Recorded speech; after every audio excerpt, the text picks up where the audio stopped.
नमस्कार दोस्तों। आज बोलती किताबें में मैं लेकर आई हूँ मुंशी प्रेमचंद की लिखी एक बहुत ही बेहतरीन कहानी महादेव सोनार। तो चलिए सुनते हैं कहानी महादेव सोनार। वेदी ग्राम में महादेव सोनार एक सुविख्यात आदमी था। वह अपने साइबान में प्रातः से संध्या तक अंगीठी के सामने बैठा हुआ खट खट किया करता था। यह लगातार ध्वनि सुनने के लोग इतने अभ्यस्त हो गए थे कि जब किसी कारण से बंद हो जाती थी तो जान पड़ता था कि कोई चीज गायब हो गई। यह नित्य प्रति एक बार प्रातःकाल अपने तोते का पिंजरा लिए कोई भजन गाता हुआ तालाब की ओर जाता था। वह धुंधले प्रकाश में उसका जर्जर शरीर, पोपला मुंह, झुकी हुई कमर देखकर किसी अपरिचित मनुष्य को उसके पिशाच होने का भ्रम हो सकता था। ज्यों ही लोगों के कानों में आवाज जाती, सत गुरुदत्त शिवदत्त दाता, तो लोग समझ जाते कि भोर हो गई। महादेव का पारंपरिक जीवन सुखमय न था। उसके 3 पुत्र थे, 3 बहुएं थीं, दर्जनों नाती पोते थे, लेकिन उसके बोझ को हल्का करने वाला कोई न था। लड़के कहते, जब तक दादा जीते हैं हम जीवन का आनंद भोग लें, फिर तो यह ढोल गले पड़ेगी ही। बेचारे महादेव को कभी कभी निराहार ही रहना पड़ता। एक दिन संयोगवश किसी लड़के ने पिंजरे का द्वार खोल दिया। तोता उड़ गया। महादेव ने सिर उठाकर जो पिंजरे की ओर देखा तो उसका कलेजा सन्न से हो गया। तोता कहाँ गया? उसने फिर पिंजरे को देखा। तोता गायब था। महादेव घबराकर उठा और इधर उधर खपरेलों पर निगाह दौड़ाने लगा। उसे संसार में कोई वस्तु अगर प्यारी थी तो वह यही तोता। लड़के बालों, नाती पोतों से उसका जी भर गया था। लड़कों की चुलबुल से उसके काम में विघ्न पड़ता था। बेटों से उसे प्रेम न था। इसलिए नहीं कि वे निकम्मे थे, बल्कि इसलिए कि उनके कारण वह अपनी आनंदमयी कुल्हड़ों की नियमित संख्या से वंचित रह जाता था। पड़ोसियों से उसे चिढ़ थी, इसलिए कि वे अंगीठी से आग निकाल ले जाते थे। इन समस्त विघ्न बाधाओं से उसके लिए कोई पनाह थी तो वह यही तोता था। इससे उसे किसी प्रकार का कष्ट न था। वह अब उस अवस्था में था जब मनुष्य को शांति भोग के सिवा और कोई इच्छा नहीं होती। तोता एक खपरेल पर बैठा था। महादेव ने पिंजरा उतार लिया और उसे दिखाकर कहने लगा, आ आ सतगुरु दत्त शिवदत्त दाता।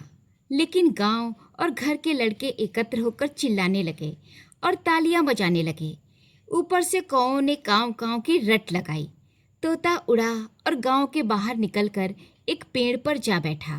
महादेव खाली पिंजरा लिए उसके पीछे दौड़ा सो दौड़ा। लोगों को उसकी द्रुत गमिता पर अचंभा हो रहा था। मोह की इस सुंदर, इससे अजीब और इससे भावमय कल्पना नहीं की जा सकती थी। दोपहर हो गई थी। किसान लोग खेतों से चले आ रहे थे। उन्हें विनोद का अच्छा अवसर मिला। महादेव को चिढ़ाने में सभी को बड़ा मजा आता था। किसी ने कंकड़ फेंके, किसी ने तालियां बजाई। तोता फिर उड़ा और वहां से दूर आम के एक बाग में एक पेड़ की फुनगी पर जा बैठा। महादेव फिर खाली पिंजरा लिए मेढक की भांति उचकता चला। बाग में पहुंचा तो पैर के तलुओं से आग निकल रही थी। सिर चक्कर खा रहा था। जब जरा सावधान हुआ तो फिर पिंजरा उठाकर कहने लगा, सतगुरु दत्त शिवदत्त दाता। तोता फुनगी से नीचे उतरकर नीचे की एक डाल पर आ बैठा, किंतु महादेव की ओर शशंक नेत्रों से ताक रहा था। महादेव ने समझा डर रहा है। वह पिंजरे को छोड़कर आप किसी दूसरे पेड़ की आड़ में छिप गया।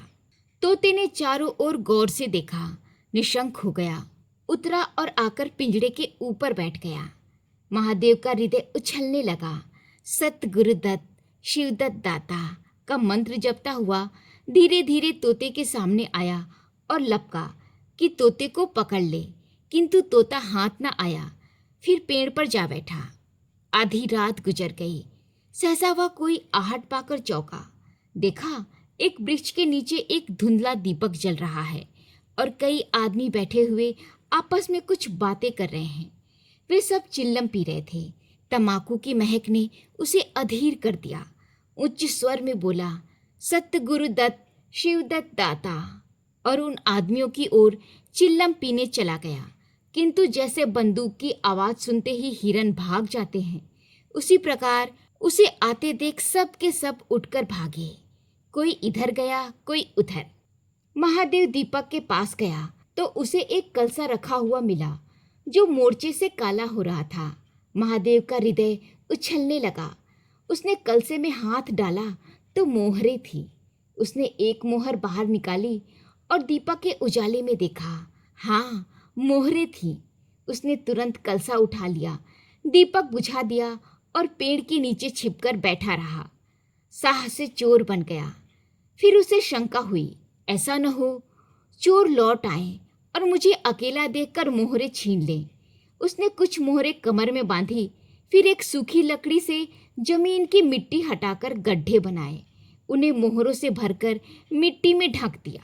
अकस्मात उसे याद आया, कहीं चोर आ जाएं तो मैं भागूंगा क्यों कर। उसने परीक्षा करने के लिए कलसा उठाया और 200 पग तक बेतहाशा भागता हुआ चला गया। जान पड़ता था उसके पैरों में पर लग गए हैं। अरुणोदय का समय था। प्रकृति एक अनुराग में प्रकाश में डूबी हुई थी। उसी समय तोता पैरों को जोड़े हुए ऊंची डाल से उतरा, जैसे प्रकाश से कोई तारा टूटे, और आकर पिंजरे में बैठ गया। महादेव प्रफुल्लित होकर दौड़ा और पिंजरे को उठाकर बोला, आओ आत्माराम, तुमने कष्ट तो बहुत दिया पर मेरा जीवन भी सफल कर दिया। अब तुम्हें चांदी के पिंजरे में रखूंगा और सोने से मर दूंगा। उसके रोम रोम से परमात्मा के गुणानुवाद की ध्वनि निकलने लगी। प्रभु, तुम कितने दयावान हो, यह तुम्हारा असीम वात्सल्य है। नहीं तो मुझ जैसा पापी पतित प्राणी कब इस कृपा के योग्य था। इन पवित्र भावों से उसकी आत्मा विह्वल हो गई। वह अनुरक्त होकर कह उठा, सतगुरुदत्त शिवदत्त दाता, राम के चरण में चित्त लागा। उसने एक हाथ में पिंजरा लटकाया, बगल में कलसा दबाया और घर चला। महादेव घर पहुंचा तो अभी कुछ अंधेरा था। रास्ते में एक कुत्ते के सिवा और किसी से भेंट न हुई, और कुत्ते को मोहरों से विशेष प्रेम नहीं होता। उसने कलसे को एक नांद में छिपा दिया और उसे कोयले से अच्छी तरह ढककर अपनी कोठारी में रखाया। जब दिन निकल आया तो वह सीधे पुरोहित के घर पहुंचा। पुरोहित पूजा पर बैठे सोच रहे थे, कल ही मुकदमे की पेशी है और अभी तक हाथ में कौड़ी भी नहीं।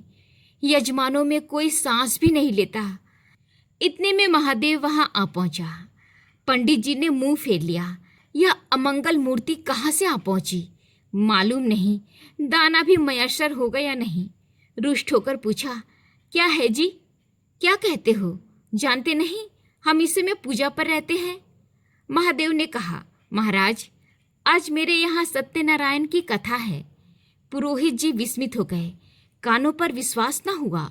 महादेव के घर कथा होना उतनी ही असाधारण घटना थी जितनी अपने घर से किसी भिखारी के लिए भीख निकालना। पूछा, आज क्या है? महादेव बोला, कुछ नहीं, ऐसी ही इच्छा हुई कि आज भगवान की कथा सुन लूं। प्रभात से ही तैयारी होने लगी। वेदी के निकटवर्ती गांव में सुपारी फिरी। कथा के उपरांत भोज का भी न्योता था।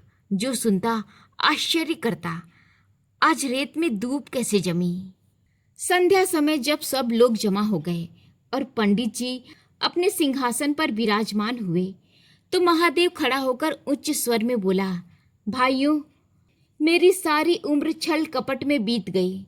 मैंने न जाने कितने आदमियों को दगा दी, कितने खरे को खोटा किया, पर अब भगवान ने मुझ पर दया की है।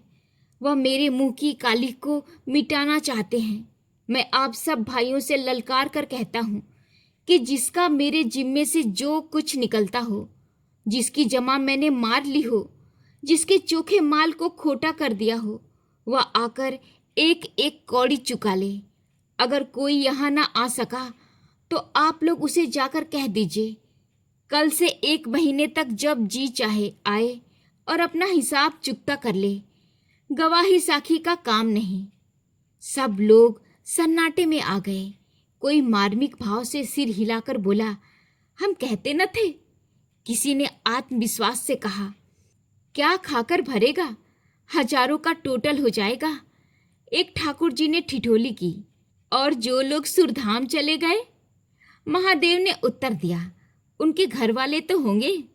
किंतु इस समय लोगों को वसूली की उतनी इच्छा न थी जितनी कि यह जानने की कि इसे इतना धन कहाँ से मिला। किसी को महादेव के पास आने का साहस न हुआ। देहात के आदमी थे, गड़े मुर्दे उखाड़ना क्या जाने। फिर प्रायः लोगों को याद भी नहीं था कि उन्हें महादेव के पास से क्या पाना है। ऐसे पवित्र अवसर पर भूल चूक हो जाने का भय उनका मुंह बंद किए हुए था। सबसे बड़ी बात यह थी, महादेव की साधुता ने उन्हें वशीभूत कर दिया था। अचानक पुरोहित जी बोले, तुम्हें याद है मैंने एक कंठा बनाने के लिए सोना दिया था? तुमने कई माशे तौल में उड़ा दिए थे। महादेव, हाँ याद है। आपका कितना नुकसान हुआ होगा? पुरोहित, 50 रुपए से कम ना होगा। महादेव ने कमर में से 2 मोहरें निकाली और पुरोहित जी के सामने रख दी। पुरोहित जी की लोलुपता पर टिकाएं होने लगी। यह बेईमानी है। बहुत हो तो 2-4 रुपए का नुकसान हुआ होगा। बेचारे से 50 रुपए ऐंठ लिए। नारायण का डर भी नहीं। बनने को पंडित, पर नीयत ऐसी खराब। राम राम। लोगों को महादेव पर एक श्रद्धा सी हो गई थी। 1 घंटा बीत गया, पर उन सहस्त्रों मनुष्यों में से एक भी खड़ा न हुआ। तब महादेव ने फिर कहा, मालूम होता है आप लोग अपना अपना हिसाब भूल गए हैं। इसीलिए आज कथा होने दीजिए। मैं 1 महीने तक आपकी राह देखूंगा। इसके पीछे तीर्थ यात्रा करने चला जाऊंगा। आप सब भाइयों से मेरी विनती है कि आप मेरा उद्धार करें। 1 महीने तक महादेव लेनदारों की राह देखता रहा। रात को चोरों के भय से नींद न आती थी। अब वह कोई काम न करता। शराब का चस्का भी छूटा। साधु अभ्यागत जो द्वार पर आ जाते उनका यथा योग सत्कार करता। दूर दूर उसका सुयस फैल गया। यहाँ तक कि महीना पूरा हो गया और एक आदमी भी हिसाब लेने न आया। अब महादेव को ज्ञान हुआ कि संसार में कितना धर्म, कितना सद्व्यवहार है। अब उसे मालूम हुआ कि संसार बुरों के लिए बुरा है और अच्छों के लिए अच्छा। तो दोस्तों, यह थी आज की कहानी। कहानी आपको कैसी लगी कमेंट बॉक्स में ज़रूर बताइएगा। और ऐसी ही दिलचस्प कहानियाँ सुनने के लिए बोलती किताबें को सब्सक्राइब जरूर कीजिएगा। मिलते हैं अगली कहानी के साथ अगले अंक में। तब तक के लिए दीजिए इजाज़त। नमस्कार।